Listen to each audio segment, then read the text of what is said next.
Hello everyone, welcome back to JCC series. थोड़ा सा हम लोगों ने ब्रेक ले लिया था क्योंकि उस टाइम पे तो बेसिकली मैं थोड़ा सा बिजी हो गया था। अभी हम लोग कंटिन्यू करने जा रहे हैं इस सीरीज को। तो आज हम लोग सीखने वाले हैं न्यूटन्स फॉर्मूला। आप लोगों ने इसके बहुत सारे क्वेश्चंस जरूर देखे होंगे क्वाड्रेटिक इक्वेशन में। देखो, मैं तुम्हें बता देता हूँ क्वाड्रेटिक से कहाँ कहाँ से क्वेश्चन आने के चांसेस होते हैं। सबसे पहले देखो, रूट्स के क्वेश्चन बहुत सारे आते हैं। जैसे वो एक इक्वेशन बना के दे देगा रूट्स में कि भाई 1/अल्फा प्लस 1/बीटा कुछ ऐसा है, वो वैसा है, तो ये पता करो।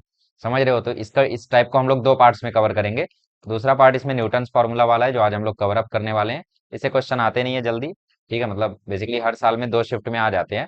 तो कभी भी आएंगे तो तुरंत इंस्टेंट आपको मार्क्स मिल जाएगा। तो ये फायदा होता है न्यूटन्स फार्मूला का। बाकी तीसरा एक थोड़ा रेयर टॉपिक है कॉमन रूट। कॉमन रूट वाला टॉपिक कभी कभी आ जाता है, बट आता है तो फिर मतलब सिखा दूंगा मैं आपको, अच्छे मार्क्स आपको मिल जाएंगे। तो ये तीन मेन क्राइटेरिया है। तो बेसिकली चार वीडियोस बनेंगे क्वाड्रेटिक इक्वेशन में।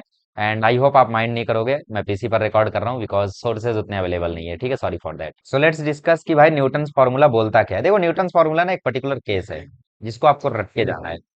ठीक है, देखो मान लो तुम्हारे पास कोई एक क्वाड्रेटिक इक्वेशन है।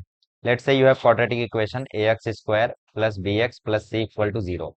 ठीक है, हमने मान लिया इसके दो रूट्स है अल्फा और बीटा। मान लेते हैं इसके दो रूट्स है हमारे पास, एक अल्फा है और एक बीटा है। तो तुम्हें बेसिकली एक एस एन करके दिया रहता है जो कि रहता है alpha raise to n plus beta raise to n minus beta raise to n. ठीक है, तो एस एन का एक इक्वेशन तुम्हें दिया रहता है। हो सकता है कभी कभी इसके बगल में कोई नंबर भी दे दे, two alpha raise to n. ठीक है, two 2023 alpha raise to n, या तुम्हारा exam 2025 alpha raise to n, तो चलता है, सेम केस है। ठीक है, तो यहाँ पे कोई कोएफिशिएंट है तो उससे घबराना नहीं है, सेम फॉर्मूला ही अप्लाई होगा।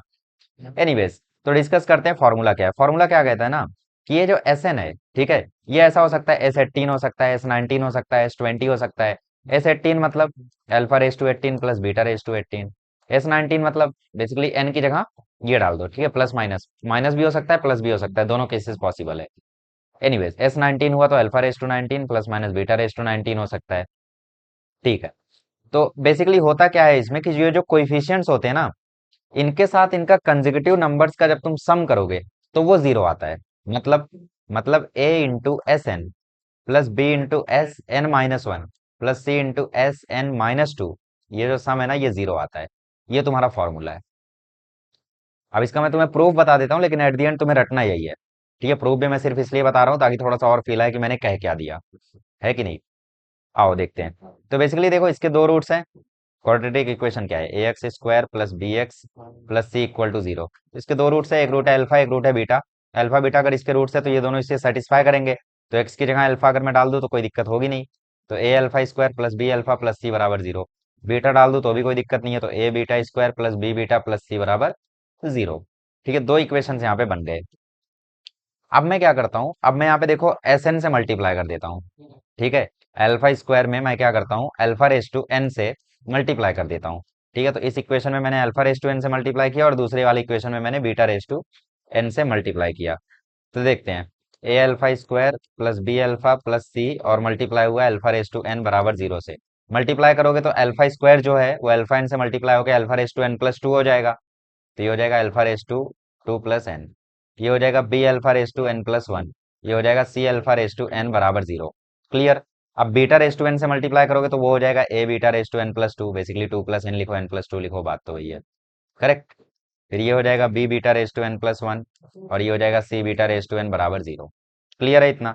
अब फॉर्मूला देखते हैं हमारा है क्या। फॉर्मूला हमारा क्या है, ये देखो, ये रहा ना, a s n plus b s n minus one plus c s n minus two बराबर जीरो। अभी हम लोग क्या करेंगे, रिप्लेस कर देंगे चीजों को। ठीक है, जैसे तुम्हारे पास यहाँ पे एस एन है तो एस एन की जगह क्या क्या आएगा, alpha raise to n plus beta raise to n. ठीक है, एन माइनस वन है तो यहाँ पे क्या आएगा, n minus one plus beta raise to n minus one. तो बेसिकली इनको हम रिप्लेस कर देते हैं, alpha raise to n minus two plus beta raise to n minus two बराबर जीरो। ठीक है, तो बेसिकली ये तुम्हारे पास टर्म्स हैं। तो इसमें मैं क्या करता हूँ, alpha raise to n minus two ले लेता हूँ कॉमन। ठीक है, alpha raise to n minus two मैंने कॉमन लिया यहाँ से और यहाँ से। तो अंदर क्या बचा, यहाँ पे बचा ए अल्फा स्क्वायर, यहाँ पे बचा बी अल्फा, और यहाँ से एन माइनस टू पूरा चला गया तो बचा सी। ठीक है, फिर मैंने यहाँ से क्या किया, beta raise to n minus two common ले लिया इन तीनों जगह से। तो यहाँ से जैसे ही मैं beta raise to n minus two common लूंगा तो अंदर बचेगा a beta square plus b beta plus c. ठीक है, अच्छा, अब मुझे जरा एक बात बताओ, a alpha square plus b alpha plus c यहाँ पे कितना है, zero. Similarly a beta square plus b beta plus c भी जीरो है। तो बेसिकली तुम्हारी ये क्वांटिटी जीरो हो गई, ये क्वांटिटी जीरो हो गई, तुम्हारा एलएचएस में आ गया जीरो, और आरएचएस में तुम्हारा ऑलरेडी जीरो था। ये तो इस तरीके से आप इस फॉर्मूले को प्रूव कर सकते हो, हालांकि आपको इसको रट्टा ही मारना है। तो एट दी एंड अब तुम्हें बस ये याद रखना है कि मान लो तुम्हारे पास कोई क्वाड्रेटिक इक्वेशन हो, a x square plus b x plus c बराबर जीरो, और तुम्हें कोई एक एस एन दिया हो, या फिर अलग अलग नाम से दे सकता है, वो टी एन पी एन कुछ भी दे सकता है, पी एन भी दे सकता है, ठीक है, जिसमें हो सकता है यहाँ पे कोई कोएफिशिएंट हो, into alpha raise to n, plus minus, minus में भी हो सकता है, प्लस में भी हो सकता है, b into beta raise to n, ठीक है, ऐसा कोई टर्म दिया हो, तो बेसिकली इसका जो कोइफिशिएंट है उसको तुम डिक्रीजिंग ऑर्डर में मल्टीप्लाई जब करोगे तो उसका सम आएगा जीरो। मतलब a into s n plus b into s n minus one plus c into s n minus two जो है वो आएगा जीरो। ठीक है, चलो भाई, तो बहुत सारे लोगों को यहाँ पे बहुत सारी चीजें समझ में नहीं आई, तो हम लोग करते हैं क्वेश्चन, और क्वेश्चन करते ही तुम्हें यूं यूं समझ में आना शुरू हो जाएगा। आओ, मुझे भी ये चीज पहली बार में उतनी क्लियर नहीं समझी थी, क्वेश्चन किया तब समझा। तो क्वेश्चन है 2020 का, 20 से आना शुरू हुआ है ऐसा क्वेश्चन। तो करते हैं इस क्वेश्चन को। क्वेश्चन में बोल रहा है कि अगर अल्फा रेस टू है, अल्फा और बीटा इसके इक्वेशन से रूट के, ठीक है, और इक्वेशन क्या है, 5x² plus 6x minus two equal to zero. तो इक्वेशन है 5x² plus 6x minus two equal to zero, और तुम्हारा एस एन दिया हुआ है alpha raise to n plus beta raise to n. तो तुम्हें बताना है इन चारों में से कौन सा रिलेशन करेक्ट है। तो इसका आंसर चुटकी बजा के आ जाता है। ठीक है, चुटकी बजा के कैसे, देखो मैं बता देता हूँ, पहला ऑप्शन करेक्ट है। कैसे किया देखो, मैंने क्या बोला, मैंने बोला कोएफिशिएंट को तुम डिक्रीजिंग ऑर्डर में मल्टीप्लाई कर दो। ठीक है, तो तुम यहाँ पे देखो ऑप्शंस में क्या है, ऑप्शंस में 6 5 4 है, इसका मतलब मैक्सिमम कितना है, 6। तो 6 5 4 के ऑर्डर में मल्टीप्लाई करो, किससे, कोएफिशिएंट से। तो पहले का कोएफिशिएंट क्या है, 5, तो 5s6 हुआ, दूसरे का कोएफिशिएंट 6 है तो 6s5 हुआ, तीसरे का कोएफिशिएंट 2 है, मतलब कोएफिशिएंट तीसरा 2 है, 2 इंटू s4 हुआ इक्वल टू 0, 2s4 को वहां भेज दो, तो 5s6 plus 6s5 equal to 2s4, हो गया करेक्ट पहला ऑप्शन। कितना चिंदी है, दूसरा ऑप्शन क्यों नहीं करेक्ट है, क्योंकि बीच में प्लस आ गया है। तीसरा क्यों नहीं करेक्ट है, प्लस आ गया है। चौथा क्यों नहीं करेक्ट है, चौथे में इक्वल के उस साइड तो ठीक है, ठीक है, लेकिन इसने 5s5 है, 6s5 होना चाहिए, करेक्ट। ओके, तो इसका आंसर भी साइड में लिखा हुआ है, ये रहा, ये ऑप्शन करेक्ट। समझ में आ गया कैसे करते हैं, कोई नहीं, एक और करते हैं, आ जाओ। अच्छा, ये वाला बाद में आते हैं, इस पे भी बाद में आते हैं। एक चिंदी वाला कर लो, ये देखो। अब क्वेश्चन है कि अगर अल्फा बीटा रूट्स हैं x square minus x minus one बराबर जीरो के, ठीक है, इसके दो रूट्स है अल्फा और बीटा, और यहाँ पे अगेन वही एस एन डिफाइन कर दिया, देखो यहाँ पे 2023 लिखा हुआ है, लेकिन इससे घंटा फर्क नहीं पड़ता। तो मेथड क्या है, मेथड ये है कि तुम कोएफिशिएंट्स उठाओ और कोएफिशिएंट से मल्टीप्लाई करो डिक्रीजिंग ऑर्डर में। तो एक्स स्क्वायर का कोएफिशिएंट 1, तो 1 इंटू, अच्छा ऑर्डर क्या है, 12 11 10, क्वेश्चन में देख रहे हो 12 11 10, तो 1 इंटू S12 माइनस इसका कोएफिशिएंट 1, तो 1 इंटू S11 इसका भी कोएफिशिएंट 1, तो 1 इंटू S10 बराबर जीरो। ठीक है, तो बेसिकली 1 है तो वो ऐसे ही लिख दो, तो S12 minus S11 minus S10 बराबर जीरो, इन दोनों को वहां भेज दो, तो S12 इक्वल टू आ गया S11 plus S10, option B correct. कितना चिंदी तरीके से हो गया। आओ एक और क्वेश्चन करोगे।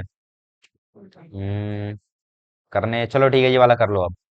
ओके, ये वाला क्वेश्चन क्या है कि अगर अल्फा बीटा रूट्स हैं x square minus 6x minus two बराबर जीरो के, तो तुमसे बोला हुआ है आगे वही कि ए एन अगर तुम्हारा alpha raise to n minus beta raise to n है, तो पहले फॉर्मुलेट कर दो। अच्छा, फॉर्मुलेशन में देखो यहाँ पे वैल्यू तुमसे पूछ रहा है A10 minus two A8 upon 3A9 की।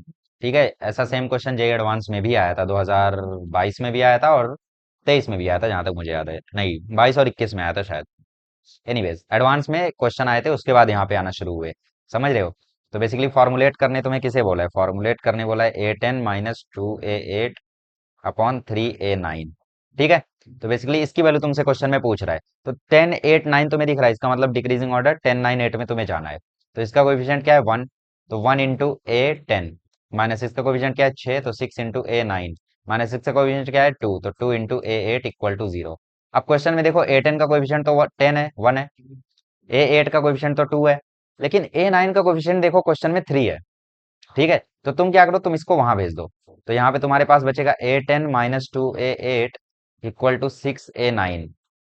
अब तुम क्या करो, A9 को नीचे भेज दो, तो A10 minus two A8 upon A9 equal to 6। ठीक है, अब तुमसे देखो यहाँ पे A9 के नीचे 3 लिखा हुआ है, तो तुम क्या करो ना, दोनों साइड 3 से डिवाइड कर दो, यहाँ भी 3 से डिवाइड किया, यहाँ भी 3 से डिवाइड किया, या फिर सिंपली जब तुम इस स्टेप पर पहुंचे तो यहाँ पे तुम्हें क्वेश्चन में दिख रहा है कि नीचे 3 a 9 है। अच्छा नहीं दिख रहा है, चलो। क्वेश्चन में तुम्हें दिख रहा है नीचे 3 a 9 है, तो तुम क्या करो ना, 3 a 9 से इसको डिवाइड कर दो। इस साइड 3 a 9 से डिवाइड कर दो, और यहाँ भी 3 a 9 से डिवाइड कर दो। a 9 कट गया, 3 2 6। तो a 10 -2 a 8 अपॉन 3 a 9 की वैल्यू तुम्हारे पास आ गई 2। तो 2 है, ऑप्शन में रहना ही चाहिए। ऑप्शन बी यहाँ पे करेक्ट हो गया। चिंदी। ओके, तो ऐसे क्वेश्चन बहुत चिंदी चिंदी होते हैं, देख लेना। वो और भी थे लेकिन मैंने उठाए नहीं। अच्छा ठीक है, अभी दो क्वेश्चन तो हार्ड है, और ये वाला सबसे हार्ड है, ठीक है। तो बेसिकली यहाँ पे दो क्वेश्चन सिमिलर टाइप के आए हुए हैं, तो मैं एक कराता हूँ, बाकी दूसरा तुम खुद से करना। तो कौन सा कराऊं मैं? चलो ये वाला करा देता हूँ, क्योंकि इसमें रूट वूट देख के तुम घबरा गए होगे। तो क्वेश्चन में बोल रहा है कि क्वाड्रेटिक इक्वेशन है तुम्हारी x² प्लस, अच्छा मैं इसको अलग से ले जाके कराता हूँ, क्योंकि ये थोड़ा हटके है। हटके इन द सेंस मतलब ठीक है, उतना भी हटके नहीं है, जरा हटके जरा बच के। एनीवेज आ जाओ। तो क्वेश्चन है तुम्हारा, क्वाड्रेटिक इक्वेशन है x² plus 5√2x plus 10 equal to 0। ठीक है।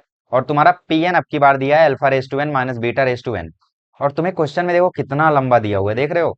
P17 P20 P17 P19 P19 P18 P18, समझ रहे हो? तो बेसिकली चार चार आ गया अब की बार, 20 19 18 17। क्या करना है? ध्यान से देखो, क्वेश्चन में तुम देखोगे ना, तो यहाँ पे 5√2 आ रहा है किसके साथ? P17 और P19 के साथ। मतलब जब हम लोग दो बार इक्वेशन बनाएंगे, तो एक बार ये क्वेश्चन, ये कोएफिशिएंट आना चाहिए P19 के साथ, और एक बार ये कोएफिशिएंट आना चाहिए P17 के साथ। ठीक, ठीक है, कोई दिक्कत नहीं है। तो इसका मतलब ये है कि अगर ये कोएफिशिएंट आना चाहिए एक बार P19 के साथ, तो मतलब ये वाला कोएफिशिएंट उस बार आएगा P20 के साथ। तो इसका मतलब पहली बार जब फॉर्मुलेट करेंगे तो P20 से करेंगे, कर देते हैं। तो इसका कोएफिशिएंट 1 है, तो 1 × P20 plus 5√2 P19 plus 10 × P18 बराबर 0। अब दूसरी बार में 5√2 आया है P17 के साथ, इसका मतलब x² के साथ आएगा P18। तो अब की बार P18 के साथ फॉर्मुलेट कर दो, तो P18 plus 5√2 P17 plus 10 × P16 बराबर 0। ठीक है, ठीक है। 17, okay. Okay, I am sorry. देखो 17 तो यहाँ पे आया है, लेकिन पता है 17 की जरूरत है नहीं यहाँ पे। नीचे देखो 5√2 के साथ P18 है, तो पहले 18 पे ध्यान दो, ठीक है। तो अब की बार हम क्या करते हैं, 18 से मल्टीप्लाई करते हैं। तो अब की बार यहाँ पे 19, यहाँ पे 18, यहाँ पे 17 कंसेक्यूटिव, समझ रहे हो? मैंने 16 क्यों हटा दिया? क्योंकि क्वेश्चन में मुझे P16 कहीं दिखा ही नहीं। तो इसका मतलब 16 नहीं आना है, हमें कुछ और मेथड तलाश करना होगा उसके लिए। एनीवेज, अब क्वेश्चन में देखो क्या बोल रहा है। मैं क्या करता हूँ, इसको थोड़ा बड़ा करता हूँ ताकि आपको क्लैरिटी मिले। आ जाओ देखो। तो बेसिकली अब क्वेश्चन में तुम ध्यान से देखो, तो P20 का कोएफिशिएंट 1 है, देख रहे हो? P20 का कोएफिशिएंट 1 है, और उसके साथ मल्टीप्लाई में है P17। फिर P19 के साथ मल्टीप्लाई में है सेम P17। इसका मतलब हमें इस पहले इक्वेशन में ना P17 से मल्टीप्लाई करना है। अब ये सॉल्व करते करते ही तुम्हें सूझेगा कि ऐसा कुछ करना है। तो P17 से मल्टीप्लाई करोगे तो तुम्हें मिलेगा P17 P20 plus 5√2 P17 P19 plus 10 P17 P18 बराबर 0। तो तुम्हें न्यूमरेटर दिख गया होगा। न्यूमरेटर क्या है? P17 P20 5√2 P17 P19। तो P70 P20 plus 5√2 P70 P19, और प्लस में ये एक्स्ट्रा आ रहा है, तो इसको इक्वल के उस साइड भेज दो। तो तुम्हें बेसिकली न्यूमरेटर की वैल्यू मिल गई। न्यूमरेटर क्या है तुम्हारा? P70 P20 plus 5√2 P17 P19 equal to -10 P17 P18। तो तुम्हें न्यूमरेटर की वैल्यू मिल गई -10 P17 P18। ठीक है, उसको लिख देते हैं। तो न्यूमरेटर की वैल्यू मिल गई -10 P17 P18। अब डिनोमिनेटर की वैल्यू ढूंढते हैं। तो डिनोमिनेटर में देखो P19 के साथ P18 मल्टीप्लाई में है, और 5√2 के साथ P18 का स्क्वायर है।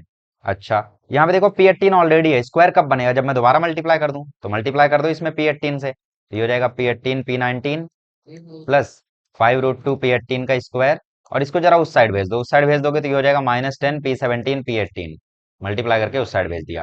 तो मतलब डिनोमिनेटर की भी वैल्यू तुम्हें मिल गई -10 P17 P18। ठीक है, तो डिनोमिनेटर में भी आ गया -10 P17 P18, कैंसल आउट हो गया, 1 आ गया आंसर।